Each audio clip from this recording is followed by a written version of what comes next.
अमर प्रणतमालिमणि प्रभाणा मध्योतकाम्बलितपापतमोवितानम् सम्यक् प्रणम्य जिनपादयुगं युगादा वालम्बनं भवजले पतितां जनानां।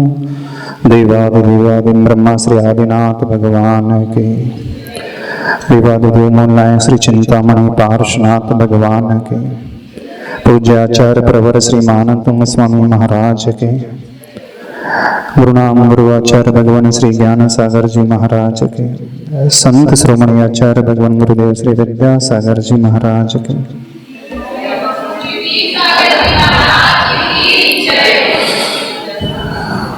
12 श्लोक हो गए। हाँ, अर्थ तो पूरा हो गया था, समझ में आ गया ना? नहीं आया?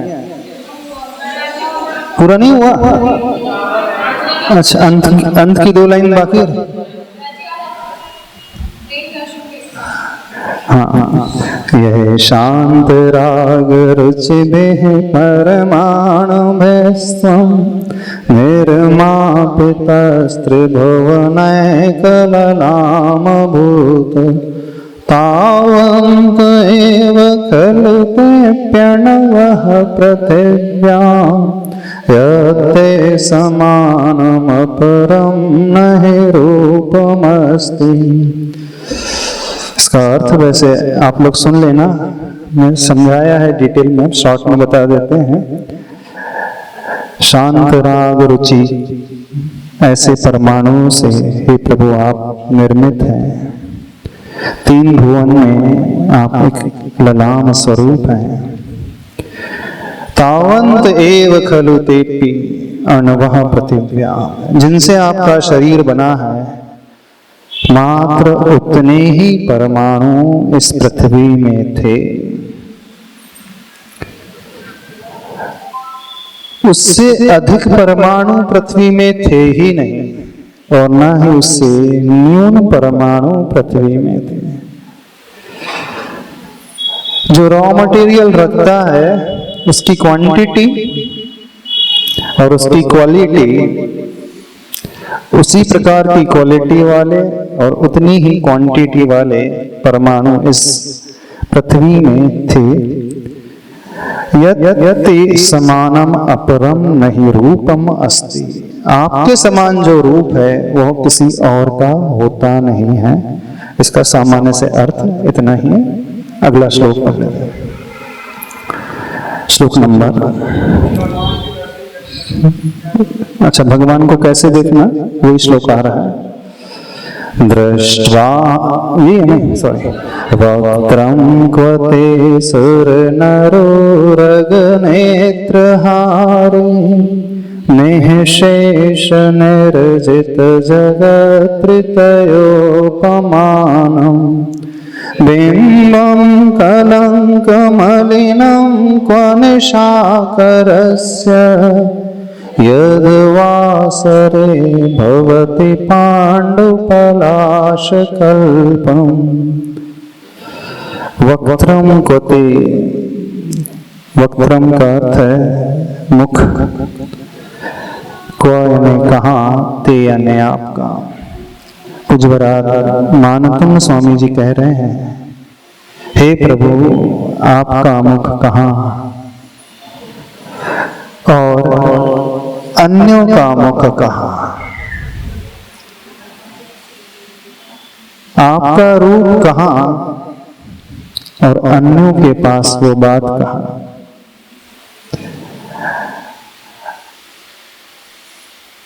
जो आपको देखता है देखता ही रह जाता है। कौन देखता है? अब देखने वाला सामान्य व्यक्ति नहीं, यहाँ पर देखने वाला विशेष व्यक्ति है। 2 प्रकार के परीक्षक होते हैं। एक वह परीक्षक होता है जो कोई स्वयं ज्यादा कुछ जानता नहीं है, लेकिन एक दूसरा परीक्षक होता है वह इतना विशेष क्वालिटी वाला है, इतने ऊंचे स्थान पर बैठा है, और यदि वह परीक्षक कुछ कहे तो मानना बात में बहुत दम है। उदाहरण के लिए, एक अज्ञानी व्यक्ति किसी की प्रशंसा कर रहे, उसके गुणों की प्रशंसा करने लगे, कहने लगे कि ये बहुत विद्वान है, बहुत दयावान है, बहुत दानवीर है, बहुत अच्छा है, समाज में बहुत अच्छे से रहता है। कौन प्रशंसा कर रहा है? एक सामान्य व्यक्ति जिसका कोई भी स्टेटस नहीं है, समाज में कोई वैल्यू सी नहीं है, छोटा सा है, तो उसकी बात में लोगों को विश्वास आसानी से नहीं होगा। और एक दूसरा ऐसा व्यक्ति प्रशंसा कर रहा है जो बहुत ऊंचा है। अब आचार्य भगवान किसी श्रावक विशेष की प्रशंसा कर रहे हैं, समझना। अभी तक आपका मंदिर का माली उसकी प्रशंसा कर रहा था, बात वही कही जा रही है। अब उसी बात को कौन कह रहा है? आचार्य भगवान कह रहे हैं, ये फलाना श्रावक इतना महान है, इतना करुणावान, इतना ईमानदार, इतना दया से भरा हुआ, बहुत सज्जन पुरुष, दूसरों की सेवा करने वाला, ध्यान रखने वाला। कोई उसके द्वार पर आ जाए तो कभी खाली हाथ लौट करके नहीं जाता है। ऐसे श्रावक हैं। क्या अंतर आ जाएगा? क्या अंतर आ जाएगा? बहुत अंतर आएगा।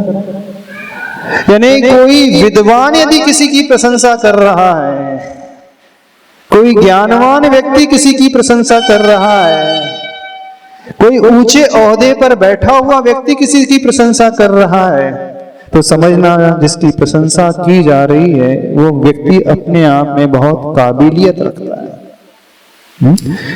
प्राइम मिनिस्टर नरेंद्र मोदी यदि किसी के गुणगान गाने लगे तो नियम से उसमें बहुत दम होगी, उथला नहीं होगा। जिसकी प्रशंसा की जा रही होगी बहुत गहराई को लिए हुए होगा। वक्री प्रामाण्यात वचन प्रमाणम, एक सूक्ति आती है। वचनों की प्रामाणिकता किससे सिद्ध होती है? तो वक्ता कौन है, बोलने वाला कौन व्यक्ति है। बात कथन की नहीं होती है, वजन कथन का शब्द का नहीं होता है, वचन जो होता है बोलने वाले व्यक्ति का होता है। ऐसे बहुत सारे पंडित हैं जो गृहस्थ हैं, बहुत अच्छे प्रवचन करते हैं।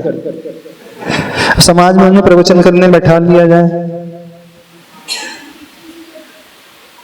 तो क्या होगा?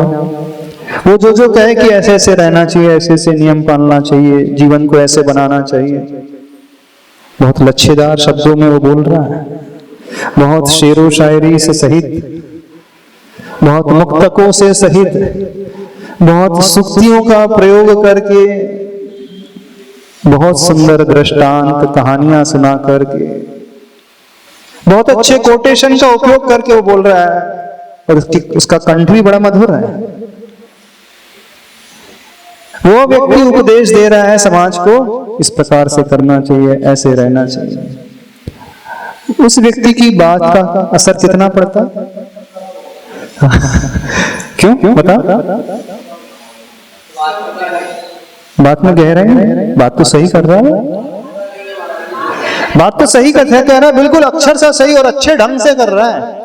उसकी जो डिलीवरी का ढंग बहुत अच्छा है, कहने का ढंग जो है, कंठ भी बहुत गजब का है। जब वो बोलता है तो लोग मंत्रमुग्ध होकर उसको सुनने भी लगते हैं, अपने आप को भूल ही जाते हैं। कई वक्ता होते हैं ऐसे। हाँ, अब देखना, और एक मुनि महाराज कह रहे हैं, भले उनको कुछ ज्यादा ज्ञान नहीं है, वो सिर्फ आपको नमोकार मंत्र सुना रहे हैं और आपसे कहते हैं देखो पापों का त्याग कर देना चाहिए, रात्रि में भोजन नहीं करना चाहिए, अभक्ष्य नहीं खाना चाहिए, फास्ट फूड नहीं खाना चाहिए जिसमें नॉनवेज मिला रहता है। यदि हमें अच्छा जीवन बनाना है, भविष्य अच्छा बनाना है, दूसरी गति यदि हम अच्छी चाहते हैं तो व्यसनों से मुक्त रहना चाहिए। तो मुनि महाराज की बात कई लोग मान लेंगे, वो सिर्फ इतना ही कहे, 2 मिनट उन्होंने उपदेश दिया, 5 मिनट उपदेश दिया, बोले बस इससे ज्यादा हमें कुछ नहीं आता, जावाणी के ज्ञान से खत्म हो गया, खत्म हो गया, मंगलाचरण हो गया, अंतिम जिनवाणी स्थिति हो गई। और एक वक्ता है 1 घंटे तक लच्छेदार शब्दों में बोल रहा है, किसकी बात का असर पड़ेगा? क्यों? वक्ता जो है कितना वजन रखता है, जो परीक्षक है, परीक्षा करने वाला व्यक्ति कौन है, उसे देख करके हम प्रभावित होते हैं। समझ में आ रही बात? अब यहां पर जो बात आ रही है श्लोक नंबर 13 में क्या कहा जा रहा है, लॉजिक को पकड़ना। वक्त्रम कोते सुर नर उरग नेत्रहारी। हे प्रभु, आपका मुख इतना सुंदर कि जो आपको देखता है, छोटा मोटा व्यक्ति नहीं देख रहा आपको, जो स्वयं एकदम बदसूरत है, जो स्वयं काना है, लूला है, लंगड़ा है, वो नहीं कह रहा है। एक कुछ ऐसे व्यक्ति जो देख रहे हैं, आपके मुख को देख करके आश्चर्य से भर उठते हैं। कौन है वो व्यक्ति? सुर नर और उरग, यानी स्वर्ग में रहने वाले वे देवताओं के इंद्र। वो देवता अपने आप में बहुत सुंदर होते हैं, समचतुरस संस्थान उनका होता है, वैक्रियक शरीर उनका होता है, शरीर में कोई गंदगी नहीं होती है, और सभी देवों का शरीर बहुत सुंदर होता है। अब वो सुंदर देव नहीं, सामान्य देव नहीं, देवों का भी इंद्र, देवेंद्र, वो क्या कह रहा है? जब प्रभु वो आपको देखता है ना ऐसा सुंदर, जो दुनिया का आइडियल माना जाता है। आप लोग कहां जाना चाहते हो मर करके? क्यों? कहां जाना, क्या पाना चाहते हो? कौन से पद को चाहते हो? मोक्ष पद, स्वर्गीय वैभव को, इंद्र के पद को चाहते हो। यानी आप लोगों का आदर्श कौन है? कौन है आदर्श? देवेंद्र है, और कौन है आदर्श? स्वर्ग का वो इंद्र, सौधर्म इंद्र, अथवा जो इंद्र की पद पर बैठे हुए जितने भी बड़े बड़े देवता हैं, व्यक्ति वही पद चाहता है। समझना? यानी आप जिसे चाह रहे हो, नरलोक जिसे चाह रहे हैं, वो क्या थी पंक्ति? सुरकाया, नरकाया को सुरपति तर से, नरकाया कि सुरकाया को नरपति तर से, क्या है? सुरकाया को नरपति तर से सो दुर्लभ प्राणी। नहीं होता तो ऐसे ही है, सुरकाया को नरपति तर से, उस स्वर्ग में रहने वाले देव की काया को कौन तरस रहा है? आज वर्तमान में पंचम काल में कौन तरस रहा है? अभी उल्टा गणित चल रहा है, वो यहाँ के लिए नहीं आ रहा है, तरस रहा है, यहाँ रहने वाले जितने हैं। सीसी बताओ क्या चाहते हो? अगले भाव में कौन सा पद चाहते हो? चलो हम आपसे पूछे तो कौन सा पद चाहते हो? मुनि महाराज बनना चाहते हो, सेठ बनना चाहते हो, देवता बनना चाहते हो, कि देवों का इंद्र बनना चाहते हो, कि नरक का इंद्र बनना चाहते हो, कि पशुओं का, तिर्यंचों का इंद्र बनना चाहते हो, कि मनुष्यों का इंद्र बनना चाहते हो? कौन सा? 4 गति है ना, मनुष्य गति, देव गति, नरक गति, तिर्यंच गति। तो कौन सी गति का पद चाहते हैं आप लोग? पंचम गति। पंचम गति कौन बन जाता है? पंचम गति कौन सी होती है? 5वीं गति कौन सी होती है?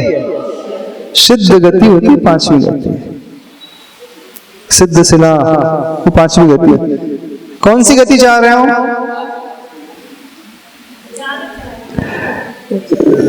अभी तो स्वर्ग का वैभव चाह रहा है व्यक्ति, इंद्र का पद चाह रहा है व्यक्ति।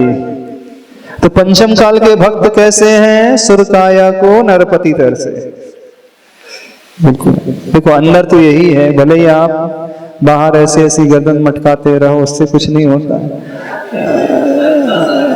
अंदर तो वही तरस रहे हो कि नहीं। बोले देखो महाराज जी यहाँ पे 80 साल की एज, 70 इयर्स की एज, और उसमें भी 70 इयर्स में 40-45 के बाद तो बीमारी घेरी लेती है, सबको बीमारियां होने लगती, किसी को हार्ट की समस्या है, किसी को बीपी की समस्या है, किसी को शुगर की समस्या है, किसी को घुटने का दर्द है, किसी को सर्वाइकल का दर्द है, किसी को कमर का दर्द है, किसी को माइग्रेन की शिकायत है ना। 40-45 के बाद 50 के बाद तो बीमार सब हो ही जाते हैं, नॉर्मल है ना इतना। तो देखो 70 की एज मिलती है ऑन एन एवरेज, 70 भी नहीं आज के जमाने में, तो एवरेज कितनी है इंडिया में, इस हिसाब से आप रह रहे हो, जिस हिसाब से आप पेस्टिसाइड्स वाला भोजन कर रहे हो, जीएम फूड खा रहे हो, नॉन वेज जैसा फूड खा रहे हो, फास्ट फूड केमिकल वाला फूड खा रहे हो, तो कितने तक जियोगे अच्छे से? 60 ही जी पाओगे, और 40 के पहले ही बीमार हो जाओगे। अब तो 30 में ही हार्ट की शिकायत होने लगी है, हार्ट अटैक्स आने लगे हैं, हार्ट फेल भी होने लगे कि नहीं, बाईपास सर्जरी 30 साल में भी होने लगी है। तो व्यक्ति क्या कहता है, 60-65-70 की एज है, उसमें 30 साल तो ऐसी बीमारी में निकल जाते हैं, 15-20 तो वैसे निकल गए, बचपन अवस्था में पढ़ाई में, कॉलेज जाते जाते डिग्री पाते पाते 25 तो वहीं निपट गए, तो बचा कितना? शुरू के 25 साल बाल्य अवस्था में मेहनत करते करते, पढ़ाई करते करते, और बाद के 25 साल दवाइयां खाते खाते। ऐसे ही ट्रेंड तो यही है। तो बच्चा कितना बीच का? ऑलमोस्ट 15-20 साल ऐसा बचता है जिसमें वो ढंग से अच्छे से रह सकता है, एंजॉय कर सकता है। उसमें भी घर गृहस्थी के, दुकानदारी के इतने काम, इतने टेंशन, बच्चों के टेंशन, पत्नी के टेंशन, रिश्तेदार के टेंशन, बोले सुख तो कहीं है नहीं। गधा मजदूरी हो रही, इसके अलावा कुछ हो ही नहीं रहा, गधा बन कर जी रहे हैं, कोलू का बैल बन करके जी रहे हैं, इसके अलावा कुछ हो ही नहीं रहा। और स्वर्गों में जाएंगे तो वहां की आयु तो बड़ी गजब की रहती है। कितनी होती है? सागरोपम पल्योपम, मतलब करोड़ों अरबों खरबों वर्ष। और एक देव की 32 मिनिमम कितनी देवियां? मिनिमम जो लोएस्ट कैटेगरी वाला देव है, मिनिमम 32 तो रहती है देवियां। और वो विक्रिया कर लेती हैं, तो विक्रिया से हजारों बना लेती है, रूप वो अलग है। बोले नहीं, टेंशन नहीं, बोले फुल एंजॉयमेंट, फुल ऐशो आराम, ना वहां दुकान का टेंशन, ना बच्चों का टेंशन, ना भोजन का टेंशन, ना बीमारी का टेंशन, क्योंकि स्वर्ग में ना बीमारियां होती है, ना बच्चों हैं, ना सास ससुर है, सास ससुर का टेंशन भी नहीं, रोटी बनाने का भी टेंशन नहीं, दुकानदारी का भी टेंशन नहीं, यानी पूरी लाइफ पर्यंत जो है फुल ऐशो आराम, बोर नहीं होती। अरे एक से बोर है तो दूसरी आ गई, दूसरी से बोर तीसरी हो गई, 32 है ना। कौन है समाया सांसों में? अरे जी ऑक्सीजन समाई है सांसों में। कौन समाया है? हाँ, सांसों में समाने का मतलब रोम रोम में समाने का मतलब, यानी हर आती श्वास में, हर जाती श्वास में वो प्रभु समाए। जैसे हम श्वास के बिना जीवित नहीं रह सकते, व्यक्ति भोजन के बिना कई दिन जीवित रह सकता है। आप 10-10 उपवास कर सकते हो, कर लेते हो। कई लोग तो 16 कारण के 32 उपवास लगातार कर लेते हैं, यानी 32 दिन तक अन्न का एक दाना भी मुख में नहीं डालते। ऐसे भी कई साधक हैं, आज भी हैं, जो लगातार 16 कारण के व्रत करते, 32 उपवास कर लेते हैं, फिर भी जीवित रह जाते हैं। पानी के बिना कितना जीवित रह सकते हैं? बहुत दिन तक जीवित रह सकते हैं। सांसों के बिना कितने दिन तक, कितने दिन तक जी सकते हैं आप? कितने मिनट? घंटे भी नहीं, मिनट। कितने मिनट जी सकते हैं? श्वास यदि ना मिले तो व्यक्ति तड़पने लगता है। आप लोग प्रतिदिन पूजन करते हो, विनय पाठ पढ़ते हो, उसमें एक पंक्ति आती है, तुम बिन मैं व्याकुल भयो भयो जैसे जल बिन मीन। क्या अर्थ होता है इस पंक्ति का जो आप रोज पढ़ते हो? कोई हमें बताएगा? कौन हमें बताएगा इस पंक्ति का अर्थ? तुम बिन मैं व्याकुल भयो जैसे जल बिन मीन। बताओ महाराज जी, आपके भगवान जी, आपके दर्शन के बिना मुझे ऐसी आकुलता होती है जैसे मछली को पानी से निकालने पर होती है। तड़पती है मछली, तड़पती है। क्या कभी प्रभु के बिना आपको कभी आकुलता हुई? किसको आकुलता हुई? जब भगवान नहीं मिलते, खाया नहीं जा रहा है, पिया नहीं जा रहा है, जिया ही नहीं जा रहा है। बताना किसको आकुलता होती है? आप कहते तो हैं कि तुम बिन मैं व्याकुल भयो। वो तड़पन कभी देखना, वो मछली जब पानी से छिटक करके बाहर आ जाती है, कैसी उछलती है, तड़पती है, एकदम फड़फड़ाती रहती है। किसके लिए तड़पती है जानते हो? किसी तरह वो ऑक्सीजन मिल जाए जिससे मैं जी पाऊं। ऐसा नहीं है कि एटमॉस्फेयर में ऑक्सीजन नहीं है, वातावरण में ऑक्सीजन तो रहती है, लेकिन उसका शरीर ऐसा है कि वो इस वातावरण से तो ऑक्सीजन नहीं ले सकती। हाँ, वो जल में रहने वाली ऑक्सीजन तो ले सकती है। तो जैसे ऑक्सीजन नहीं मिलती है तो एकदम तड़पने लगती है। कभी ऐसा आपके साथ हुआ कि प्रभु आपको ना मिले हो और आप मछली जैसे तड़पने लगे? किसके साथ हुआ ऐसा? भोजन भी नहीं रुच रहा, पानी भी नहीं रुच रहा है, कुछ नहीं रुच रहा है, बीमार पड़ गए। हुआ कभी? नहीं हुआ? अरे पढ़ते तो रोज हो, पढ़ते तो हर व्यक्ति रोज है, नहीं पढ़ते तो सब झूठ मूठ पढ़ते होंगे। इसका मतलब ऊपर ही ऊपर पढ़ते होंगे, ऊपर ही ऊपर पढ़ते हैं। तुम बिन मैं व्याकुल भयो। कई लोगों को सोर सूतक लग जाता है, बड़ी खुशी होती है, 10 दिन के लिए टेंशन फ्री, अब तो अभिषेक भी नहीं करना, 13 दिन तो अब पूजा भी नहीं करना, अभिषेक भी नहीं करना, बढ़िया आराम से सोएंगे। कई लोग होते हैं, यानी उन्होंने भगवान को क्या माना है? बोझ माना है। क्यों? एक नियम प्राय बहुत सारे जैन श्रावक लेते हैं, प्रभु दर्शन के बिना वो पानी भी नहीं पीते। उसके पीछे रहस्य पता आपको क्या है?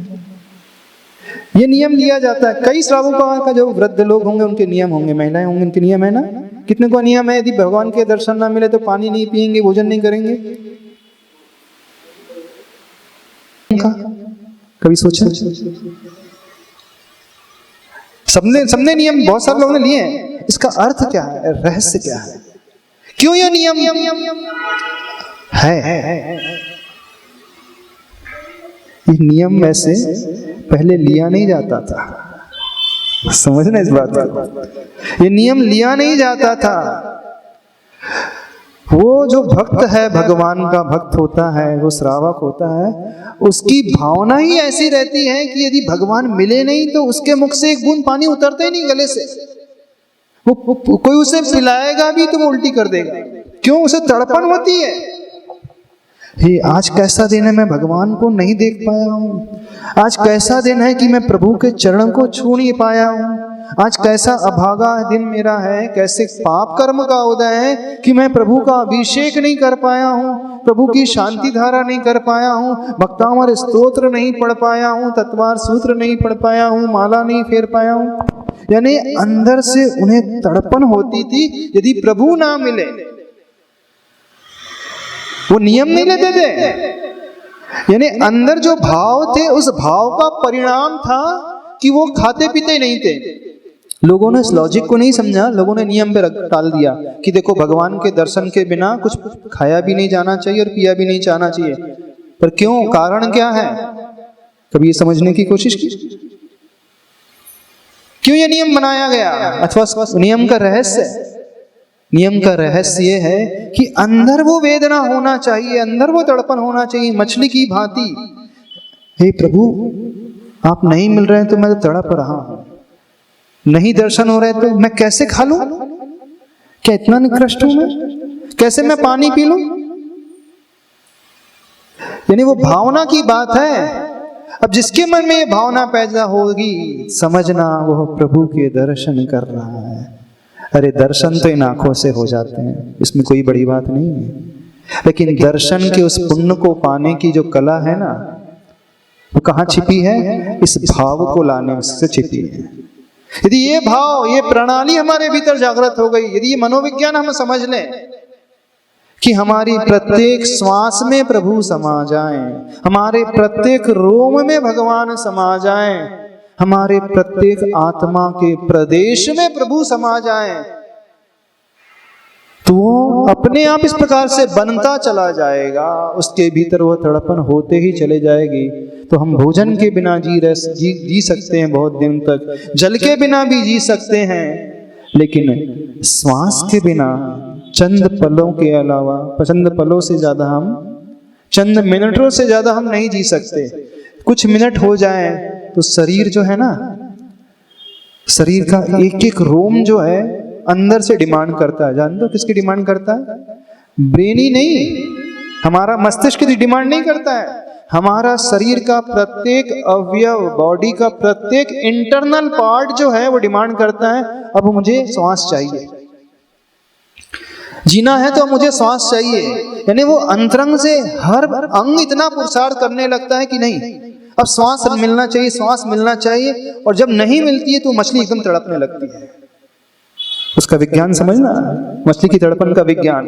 ये सांस नहीं, ऑक्सीजन नहीं मिलती है तो मछली का एक एक अंग, उसके जो है फेफड़े ही नहीं, प्रत्येक अंग में प्रवाहित होने वाला खून का एक एक कतरा, शरीर में रहने वाले जितने भी बॉडी पार्ट्स, इंटरनल पार्ट्स हैं, वो इनडायरेक्टली संकेत करते हैं, मैसेज भेजते हैं कि नहीं अब ऑक्सीजन चाहिए, ऑक्सीजन चाहिए, ऑक्सीजन चाहिए, नहीं है तो मैं जी नहीं पाऊंगी। तो इतनी तड़पने लगती है। क्या कभी ऐसी तड़पन भगवान के लिए हुई? दर्शन तो बाद में करना। यदि तड़पन पैदा हो गई, आंख नहीं भी खोले हम ना, तो दर्शन हो जाएंगे बिना आंख खोले। दर्शन आंखों से नहीं होते हैं। सबकी धारणा है कि दर्शन आंखों से होते हैं। सब बोल रहे थे महाराज जी दर्शन करना सिखाएंगे आज, है ना, दर्शन करना सिखाएंगे ना। अरे ये दर्शन तो आंखों से हर कोई करता है, इसमें कौन सी बड़ी बात है। जो दर्शन का फल मिलता है उसको पकड़ने की हम कोशिश करें। दर्शन वो कैसे पैदा होता है? वो दर्शन पैदा होता है तड़पन से। कैसी तड़पन से? मछली की भांति तड़पने से।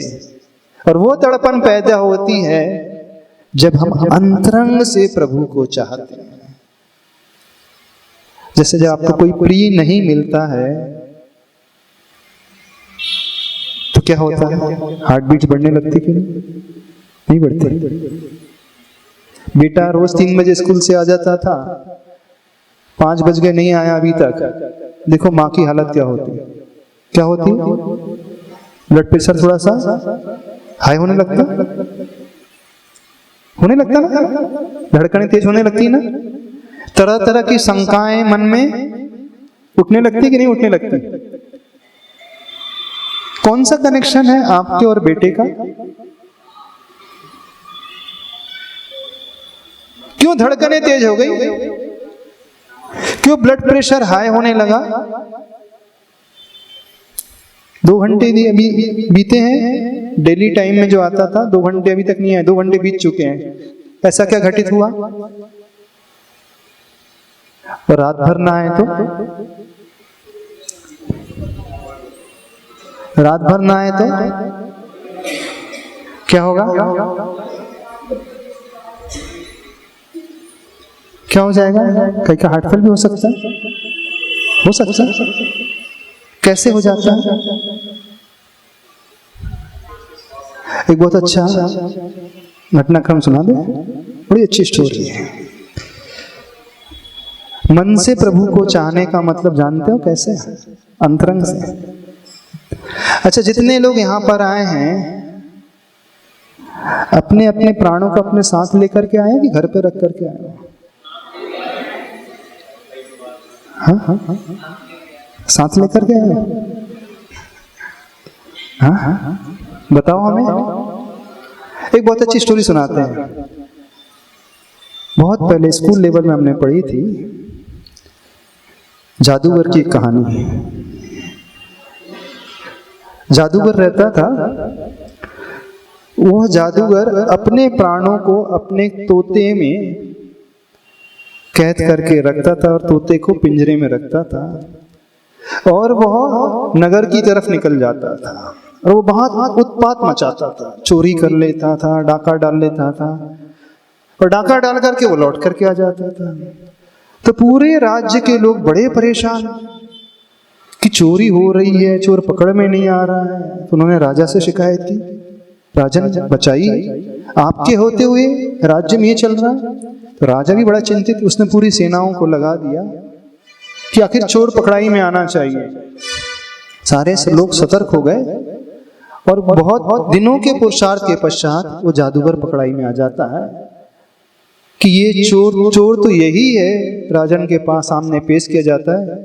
राजन से कहा जाता है, राजन ये ही हमेशा चोरी करके लूटपाट करके जाता था, इसे सजा दी जानी चाहिए। तो राजा उसके लिए मृत्युदंड घोषित कर देते और तलवार से उसके सिर को अलग करने का दंड देते। लेकिन जैसे ही उस पर तलवार चलाई जाती, उसका सिर पुनः जुड़ जाता। फिर दूसरी बार पुरुषार्थ किया गया उसको मारने का, तलवार चलाई गई, तलवार सिर तो कटता लेकिन फिर जुड़ जाता, पुनः जीवित हो जाता। तो राजा बड़ा आश्चर्य से भर उठता, ऐसे कैसे, मर ही नहीं रहा है।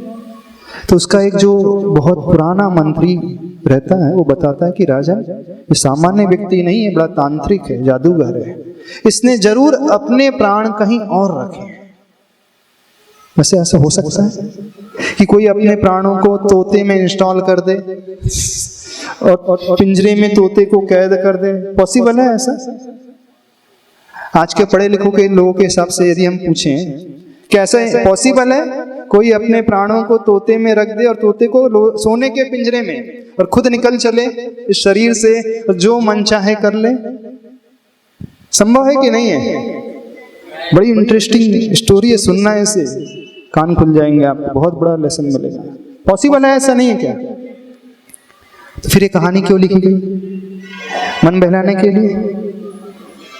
जब पहली बार बाल्यावस्था में पढ़ी थी बच्चों को तो सबको विश्वास हो जाता है ना कि हाँ ऐसा संभव है कि प्राण वो तोते में रख देता था और खुद जाकर के नगर में सारे काम करके आ जाता है। लेकिन जैसे जैसे उम्र बढ़ती गई, स्कूल के बाद कॉलेज लेवल में आए, तो लगा कि सब बेवकूफ बनाने की बातें, ऐसी है ना, ये तो बहलाने की बातें हैं, बिल्कुल ऐसी धारणा बन गई। लेकिन कुछ वर्षों के बाद अब धारणा फिर बदली। जानते हो कौन सी धारणा? जो लिखी गई कहानी शायद वो सत्य थी। कौन कर सकता है ऐसा?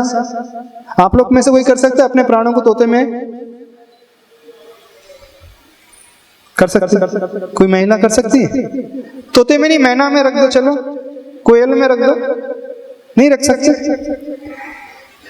फिर क्या होता है? तो राज पुरोहित रहता है, वो बोलता है जरूर इसने कुछ अपने ऐसा कार्य किया कि प्राणों को और कहीं रखा है, तो पकड़ करके कुछ पूरा सर्च किया जाता है और वो पिंजरा उन्हें मिल जाता है। अब सजा देने के लिए वो क्या करते हैं? उस तोते को मार देते हैं। जैसे ही तोता मरता है वो जादूगर भी मर जाता है। कहानी खत्म हो गई। सही है कहानी? गलत है? बाल्यावस्था में लगता था बिल्कुल सत्य है कहानी। फिर जैसे जैसे थोड़ा सा ज्ञान बढ़ता गया, लगा ये बेवकूफ बनाने वाली बातें हैं। फिर थोड़ा और समझ में आया तो लगने लगा ना सत्य है। हो सकता है? अब हम बताएं कैसे? आप प्राण मैना में रख सकते हैं?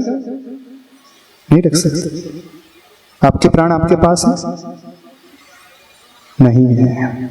किसी के प्राण उसके बेटे में है, किसी के प्राण उसके पति में है, किसी के प्राण उसकी पत्नी में है, किसी के प्राण उसकी मां में है। अच्छा, खंबे में अपन प्राण रख सकते हैं? आप में से कोई अपने प्राणों को इस पिलर में रख सकता है? जमीन में गाड़ करके नहीं रख सकता है। किसी के प्राण प्रॉपर्टी में है, किसी के प्राण शेयर मार्केट में है, किसी के प्राण सोना चांदी में है कि नहीं? पहले लगता था वो कहानी सही थी, फिर लगा गलत थी, फिर लगा नहीं बिल्कुल सही है। आपको क्या लगता है, कहानी सही थी कि गलत है? सबके प्राण कहीं ना कहीं दूसरे में बैठे हुए हैं, है ना? बिल्कुल बैठे हैं कि नहीं? तो आप लोग अपने प्राणों को साथ लेकर के आए हो? नहीं। जब आपके प्राण बच्चे में बैठ सकते हैं तो प्रभु आपके हृदय में क्यों नहीं बैठ सकते?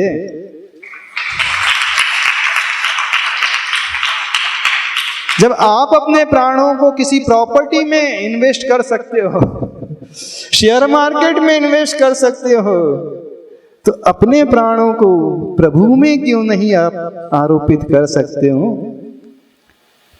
यदि हम अपने प्राणों को प्रभु की प्रतिमा में डाल लें, भगवान में डाल लें, फिर देखना हमारी दृष्टि प्रभु से हटेगी ही नहीं। हम देखेंगे तो देखते ही रह जाएंगे। लेकिन आप सभी लोगों ने अपने प्राणों को कहीं और जगह फिट करके आए हों सिवाय भगवान को छोड़ करके। तो जैसे बच्चे में बसे हुए आपके प्राण है, काश आदिनाथ भगवान में बस जाए, फिर कहना ही क्या। फिर वो तड़पन होने लगेगी, मछली जैसी तड़पन। मछली तड़पेगी, ऊपर नीचे उछलेगी, और ये तड़पन आ गई, ये प्राण हमने यदि बैठाना सीख लिया तो हम प्रभु को देखेंगे ना, तो हम देखते ही रह जाएंगे, क्योंकि प्रभु हमारे रोम रोम में समाहित हो गए। प्रभु हमारे आत्मा के एक एक प्रदेश में समाहित हो गए। प्रभु हमारी श्वासों में समाहित हो गए। समझ में है? श्वासों में समाहित होने से मतलब क्या? अभी आपके श्वासों में कौन समाहित है? आपका बेटा। बेटा रात भर ना आए तभी तो हार्ट फेल हो रहा है। चोट बेटे को लगती है, हार्ट अटैक यहाँ पर आता है। बेतार का कनेक्शन है, मोबाइल सैटेलाइट कनेक्शन है, वायरलेस कनेक्शन है। चोट बेटे को लग रही है, एक्सीडेंट बेटे का हो रहा है, हार्ट फेल मां का हो रहा है। इसका क्या अर्थ है? आप शरीर से तो यहां हो, लेकिन आपके प्राण 10 प्राण कहां हैं? किस किस के पास हैं? कितने लोगों के प्राण अपने शरीर के भीतर हैं? किसी के प्राण एक ही तोते में हैं, किसी के 2 तोते में हैं, 1 मैना में है, 3 बच्चे में है, किसी के कुछ हिस्से जो हैं बच्चों में हैं, कुछ हिस्से जो हैं प्रॉपर्टी में। बहुत सारे इसका सेक्शन करके रखे उन्हें, डिवाइडेशन कर दिया है, बहुत सारे पार्ट्स बना दिए हैं ना। एक बड़े बच्चे में एक हिस्सा, छोटे बच्चे में दूसरा हिस्सा, और प्रॉपर्टी के जो कागजात तीसरा हिस्सा है उसमें, और शेयर मार्केट में चौथा हिस्सा, और बैंक में जो रखा है उसमें 5वां हिस्सा। 5 पार्ट कर लिए। एक पार्ट भगवान का भी कर लो कृपया करके। एक हिस्सा तो भगवान का भी कर लो। कर सकते हो? नहीं कर सकते। बस यदि एक हिस्सा हमने भगवान का कर लिया, फिर देखना हम आंखों से भगवान को नहीं देखेंगे, हृदय से हम भगवान के दर्शन करेंगे। सौधर्मेंद्र जब भगवान के दर्शन करता है तो वो हृदय से करता है। बाकी दुनिया जो दर्शन करती है आंखों से करती है। आंखों से तो यही रूप दिखेगा, हृदय से वो वायरलेस कनेक्शन हो जाएगा। बस क्या देखना है प्रभु को? वक्त्रम कोते सुरनर उर्वग नेत्रहारी। इसका रहस्य पकड़ में आ रहा है कि नहीं? नहीं आ रहा पकड़ में? कितने लोगों को आ रहा है? आ रहा? तो आदिनाथ भगवान को देखोगे? नहीं देखोगे। कैसे देखोगे? थोड़े से प्राणों को उनके हृदय में, अथवा उनका हृदय अपने हृदय में। आपने बच्चे के हृदय में अपने प्राण रखे कि बच्चे के प्राण अपने हृदय में रखे? कहाँ रखे? कौन सा ऑपरेशन कराया है? हाँ, कौन सा ऑपरेशन कराया है? बच्चे का हृदय आपके हृदय में कि आपका हृदय बच्चे के हृदय में? किसमें? अच्छा, आपका हृदय बच्चों के चरणों में। मेरा हृदय कठिन है। इन आंखों से तो न जाने कितने बार देखा है, एक बार हृदय की आंखों से देख करके देखो भगवान को। इन चर्म चक्षुओं से न जाने कितने बार देखा है, एक बार हृदय की चक्षुओं से देख करके तो देखो। देख पाओगे, देख लोगे तो वो दर्शन सार्थक दर्शन होगा, वो दर्शन अंतरंग का दर्शन होगा, वो लगन अंतरंग की लगन होगी। 2 घंटे बच्चा नहीं मिलता है तो हार्ट बीट्स बढ़ने लगती है, पति नहीं मिलता है, पत्नी नहीं मिलती है, बॉयफ्रेंड नहीं मिलता है, गर्लफ्रेंड नहीं मिलती है, तो देखो क्या हालत होते हैं। कभी प्रभु के साथ भी ऐसा भाव, बस फिर कहना ही क्या, सब कुछ बदल करके रह जाएगा। महाराज जी आ रहा है, पूछ लो।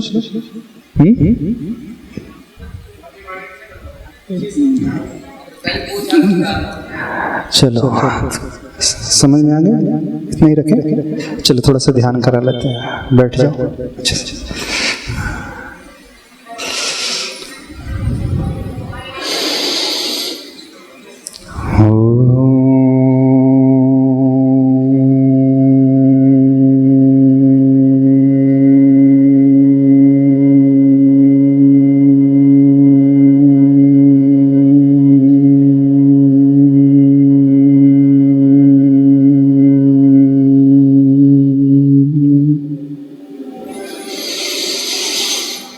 सारा ध्यान अपने हृदय की ओर लाएं, नाभि तक उस श्वास को लेकर के जाएं, नाभि से उठते हुए श्वास को ऊपर आता हुआ देखें, उस ओंकार की ध्वनि से अपने शरीर, अपनी आत्मा को भरने की कोशिश करें।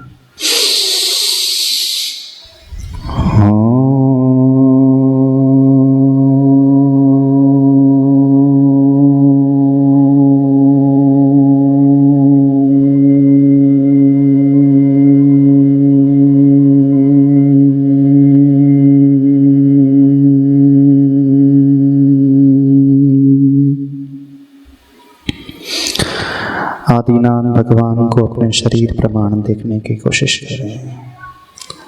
जितना मेरा शरीर है उतने ही वे प्रभु हैं। मेरे हाथ प्रभु के हाथ हैं, मेरे चरण प्रभु के चरण, मेरा हृदय प्रभु का हृदय, मेरा मस्तिष्क प्रभु का मस्तिष्क, मेरी आंखें प्रभु की आंखें। अब मैं इन आंखों से नहीं, इस मुख से नहीं बोल रहा हूँ, प्रभु की आंखों से देख रहा हूँ, प्रभु के मुख से बोल रहा हूँ।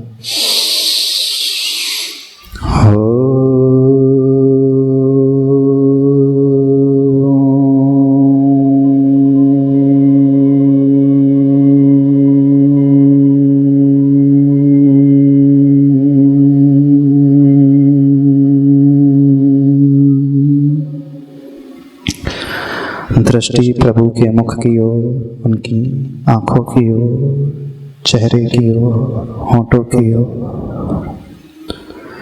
ओम ह्रीं श्री आदिनाथाय नमः।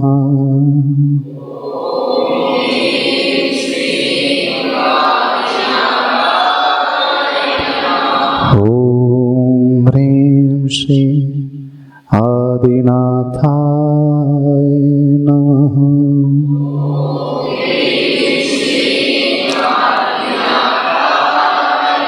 शरीर के प्रत्येक रूम में आदिनाथ भगवान की ऊर्जा को देखें। वह सफेद प्रकाश, वह पूरी ऊर्जा शरीर के प्रत्येक अवयव में समाहित होते हुए देखें। जहाँ जहाँ खून का संचार है, मेरा रक्त लाल नहीं, बिल्कुल श्वेत वर्ण का, जैसे भगवान का रक्त होता है।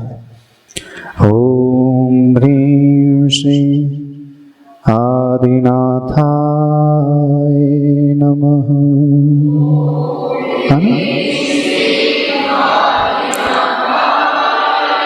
बोले देवादिदेव श्री आदिनाथ भगवान की।